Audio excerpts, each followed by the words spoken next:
Hello students. Today we see design of rigid payment. Students, few points already discussed design of rigid payment.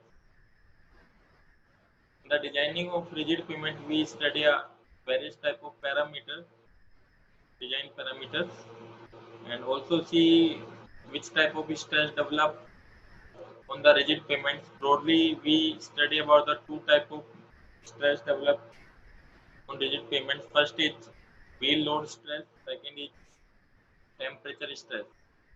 The wheel load stress analysis by Westergaard formula.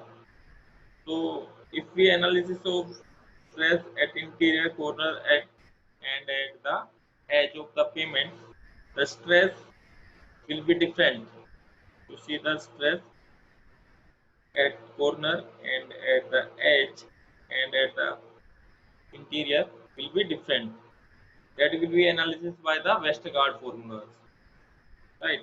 So today we discuss about the temperature stress.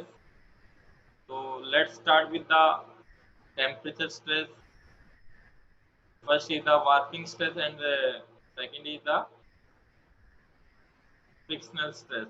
So let's start with the working stress.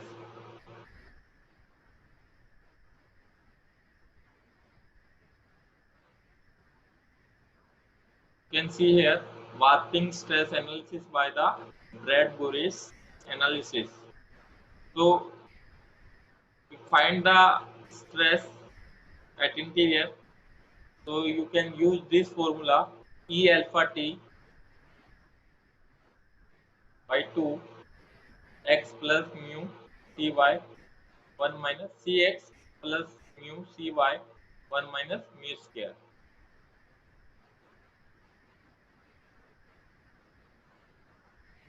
देखो students, जब हमारा temperature difference होता है, एक भी सीधा सा daily variation evening और आप देखोगे आफ्टरनून में टेम्परेचर का वेरिएशन होगा या मॉर्निंग जैसे भी मॉर्निंग आफ्टरनून जो हमारा टेम्परेचर वेरिएशन रहता है डे में, तो उसके कारण क्या होगा आपका जो स्ट्रेस है at the bottom part and the top part of the payments will be different.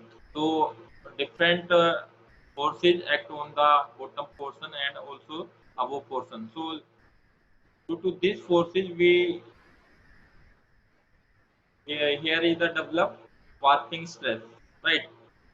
That is the rep due to the different force.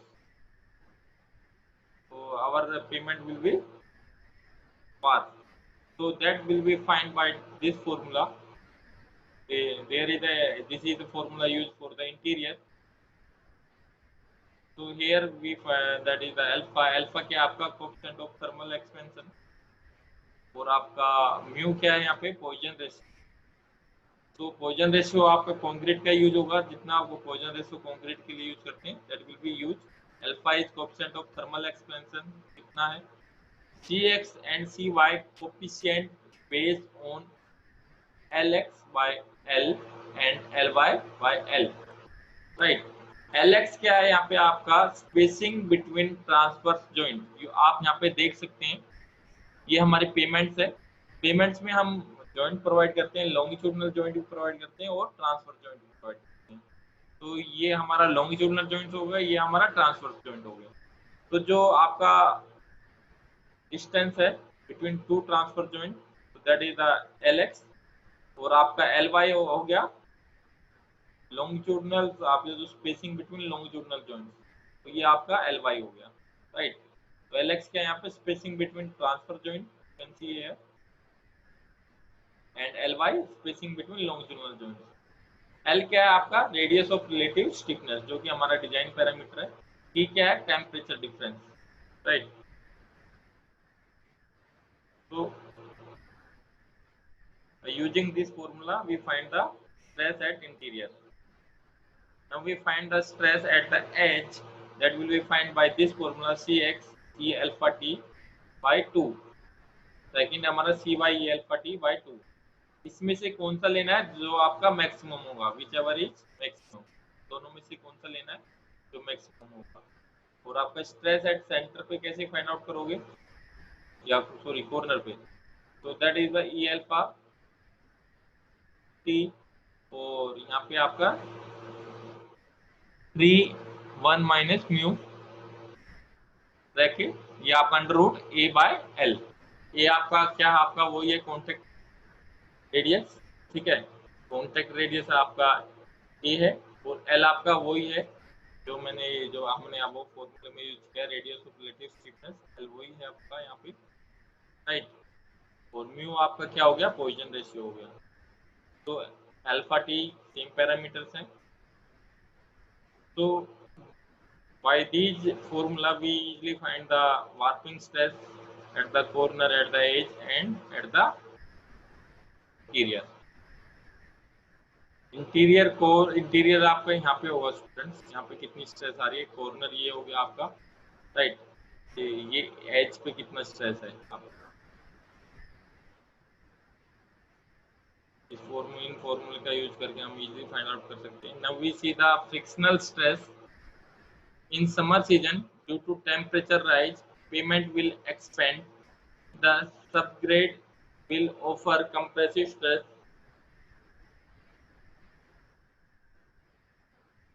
bracket में that is the frictional, on interior bottom area of pavement which is of not much significance as concrete is good in compression।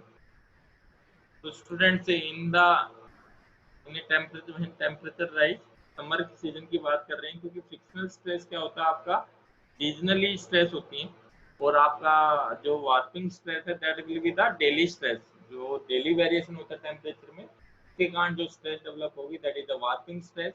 जो frictional stress है that is the based on the seasonal change. तो यदि हम summer season की बात करें, summer season में हमारा टेम्परेचर राइज होगा तो payment will be expand, right. तो क्या होगा, आप यहाँ पे देख सकते हैं समर सीजन में हमारी पेमेंट एक्सपेंड होगी,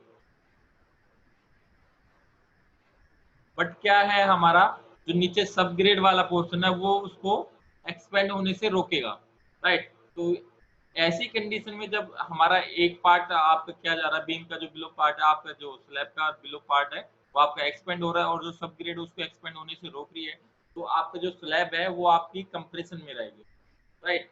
तो कंप्रेशन इफेक्ट हमारा इतना इफेक्टिव नहीं होता, क्योंकि हमारी कंक्रीट क्या होती है, कंप्रेशन में स्ट्रांग होती है, तो उसका इतना डर नहीं रहता हमें कि फेलियर हो जाएगी पेमेंट्स, राइट। इन्हें विंटर सीजन में हम देखते हैं, तो विंटर सीजन में क्या होगा, हमारा टेम्परेचर कम होगा तो क्या होगा, आपका जो पेमेंट्स आपकी कॉन्ट्रैक्ट होगी, बट क्या सबग्रेड, जो आपके सबग्रेड के साथ इंटरेक्शन है आपकी लेयर का, तो वो क्या करेगी, आपका कंप्रेशन कॉन्ट्रैक्ट होने से रोकेगी। तो that's why our portion of the slab will be in tension, right। So the frictional stress developed are much significant at interior of the pavement, and edge will have less friction, where corner will have negligible frictional stress। तो सबसे ज्यादा जो stress आएगी आपके जो seasonal जो frictional stress है वो आपकी इंटीरियर पे आएगी, क्योंकि क्या होता है, जो मैक्सिमम जो फ्रिक्शन इफेक्ट होता है वो आपका इंटीरियर पे ही होता है, राइट।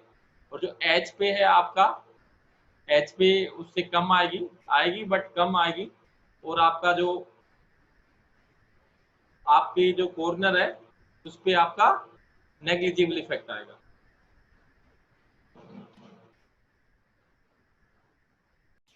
तो स्टूडेंट्स यहाँ पे हम यदि आप फ्रिक्शनल फोर्स फाइंड आउट करोगे, क्योंकि जो आपका रजिस्टिंग फोर्स होता है that is equal to frictional force, okay. so now we find the frictional force, so that is equal to force that multiply by the mg क्या हो गया, weight of the payment. जो आपकी stress लग रही है, फोर्स क्या हो गया आपका, जो आपका स्ट्रेस लग रही है उसमें जो मल्टीप्लाई बाय mg आपका वेट हो गया पेमेंट का। तो here we find if we put the mass that is equal to density into volume multiply by g। So here f rho g, volume क्या होगा आपका, यदि हम वॉल्यूम आपका हाफ स्पेन के लिए हम हाफ पेमेंट के लिए फाइंड आउट करें, क्योंकि हाफ इधर फोर्स जा रहा होगा, हाफ इधर फोर्स जा रहा होगा। तो हाफ पेमेंट के लिए हम देखें तो जो पेमेंट की विड्थ आपकी बी है और L/2 into H, H is the thickness, so that is right FW B L/2 H, right? And if the frictional force that is equal to FW B LH by 2, that is equal to unit stress developed in concrete, that is denoted by SF BH. तो वो आपका जो frictional force है वो किसके equal होगा आपका, unit stress develop into BH। Unit stress मतलब जो आपकी लेंथ है मैंने 1 ले लिया है, ये वॉल्यूम हो गया, वॉल्यूम इनटू स्ट्रेस क्या होगा, फोर्स। तो फोर्स मैंने ये जो फ्रिक्शनल फोर्स है आपका रजिस्टिंग फोर्स के इक्वल पुट कर दिया है, राइट। तो ये आपका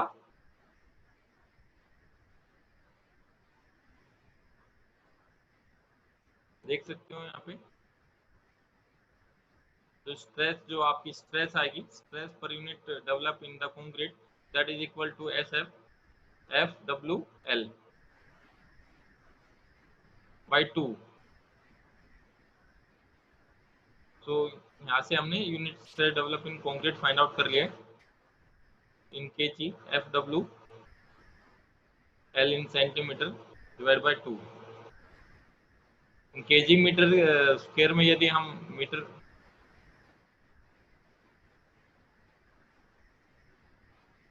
तो इस फॉर्मूले को आप याद रखिए कि स्ट्रेस एट, हमें स्ट्रेस फाइंड आउट करनी है, स्ट्रेस फाइंड आउट करनी है, तो that's depend upon the resisting force and frictional force. तो जो फ्रिक्शनल फोर्स है, तो फ्रिक्शन कोएफिशिएंट है, that is will depend on this and into mg, you can say frictional stress. So by this formula we find the unit stress developed in concrete.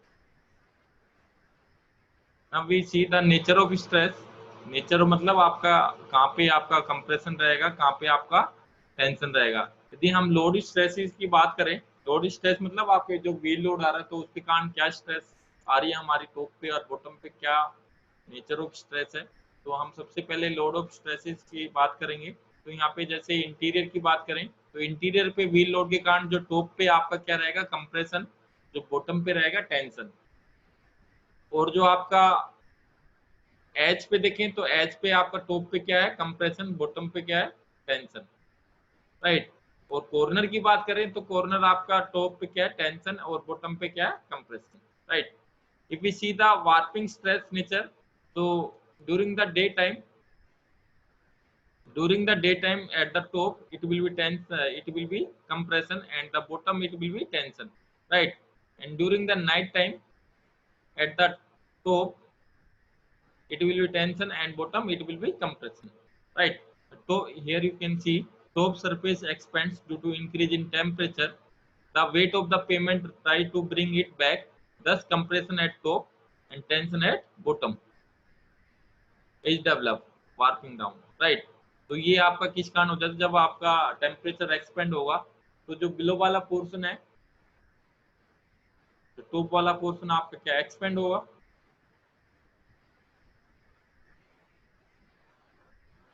और जो weight of the payment है वो आपका try करेगा उसको contract करने के लिए, राइट। तो इसलिए मैंने आपको टॉप आप जो इसमें एक्सपेंड हो रहा है, बट क्या है इसमें कंप्रेशन है, क्योंकि एक्सपेंड हो रहा है, बट जो वेट ऑफ कॉन्क्रीट है वो उसको उसी पोजीशन पे रखने के लिए कोशिश करेगा। सो that's why that the force come under the effect, that it will be compression, and in a bottom portion it will be tension। यहाँ पे आपको compression दिख रहा होगा, बट क्या आपका जो यदि एक्चुअल में आप देखोगे तो आपका ये टेंशन में रहेगा। क्यों टेंशन में क्यों रहेगा, कंप्रेशन तो हो रहा है, बट जो आपके जो कंक्रीट है वो उसको वहीं पे रखने की कोशिश करेगा, वहीं पे प्रिवेंट करने की कोशिश करेगा उसी पोजीशन पे। तो that's why our concrete particle in tension. ऐसे हमारा डे टाइम पे आपका, here you can see the frictional stress during the summer season it will be compression, and during the winter season it will be tension। अभी हम इन तीनों stress का combination देखें, यदि कंक्रीट में हम तीनों स्ट्रेस का कॉम्बिनेशन देखें कि स्ट्रेस हमारी जो हमारे कंक्रीट में मैक्सिमम क्रिटिकल केस कौन सा बन रहा है तीनों केसों को मिला के, राइट। तो हम यहाँ पे एक टेबल बना लेते हैं, location, portion, load stress, warping stress, frictional stress. तो आपका जो interior edge and corner, location क्या आपकी इंटीरियर एज कॉर्नर, पोर्शन क्या है top bottom top bottom top bottom, right. तो लोड स्ट्रेस का जो नेचर है टॉप और बॉटम पे मैंने एज इट इज यहाँ पे लिख दिया T, compression tension, compression tension, tension compression, right.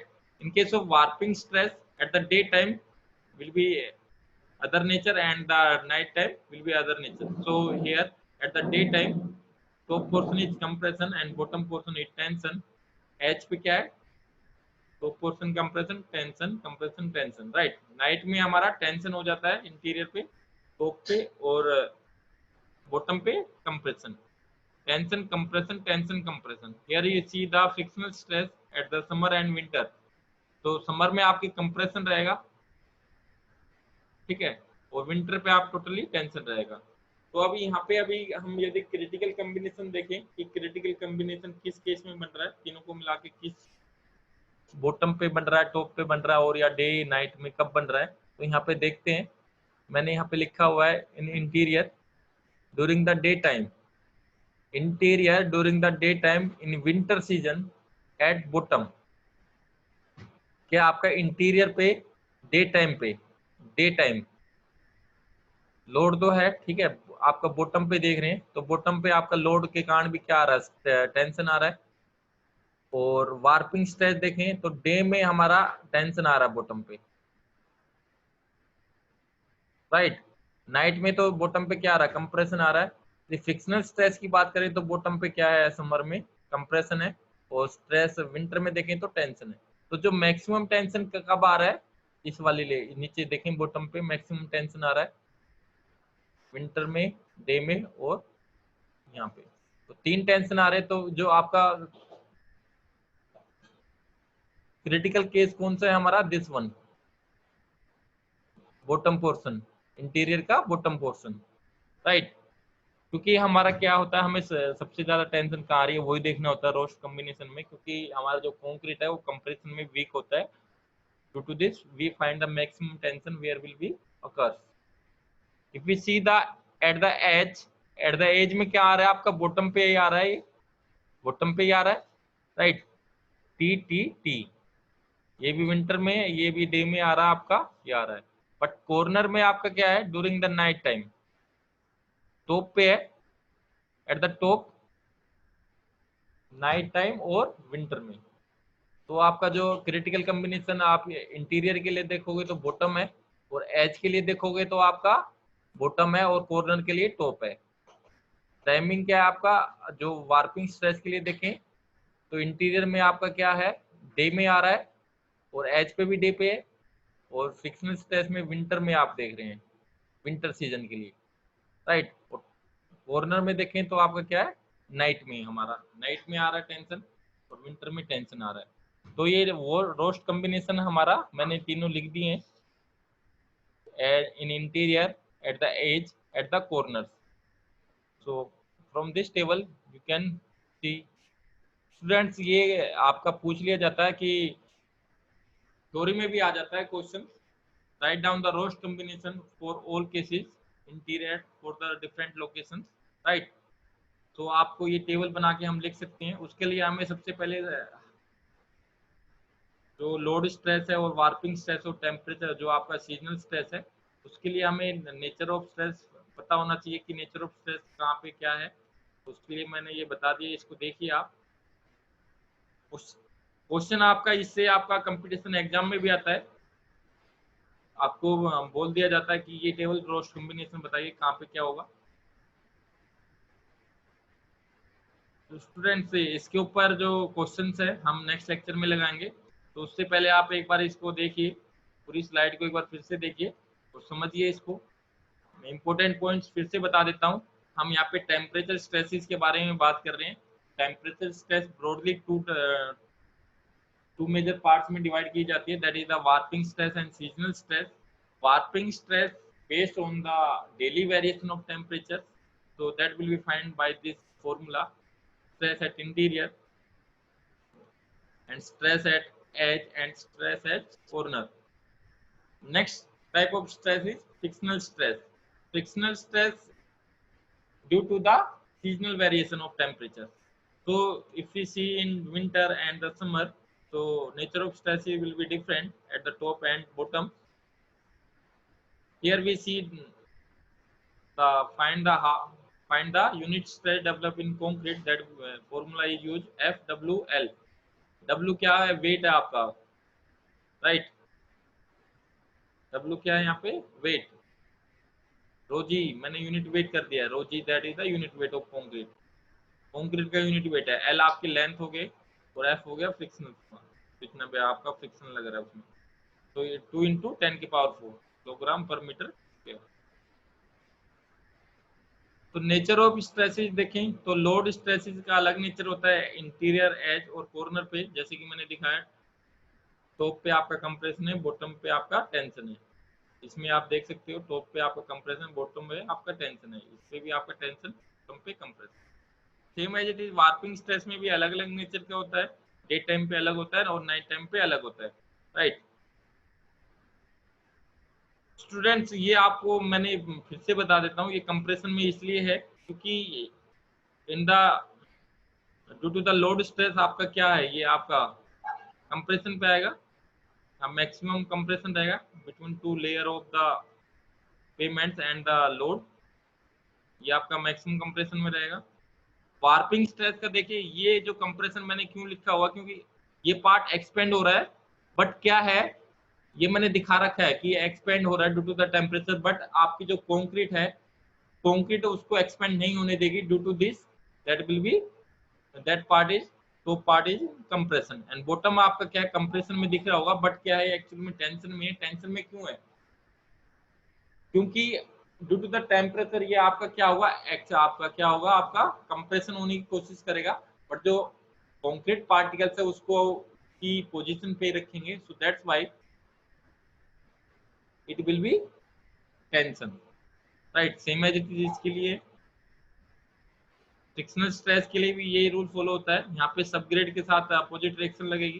That's why it will be in compression and it in tension. क्योंकि क्या होगा, एक्सपेंड होगा पर सबग्रेड सोइल क्या होगा, सबग्रेड के साथ कांटेक्ट हुआ तो उसको अपोजिट फोर्स लगाएगी. तो that will be in compression, तो that will be in tension.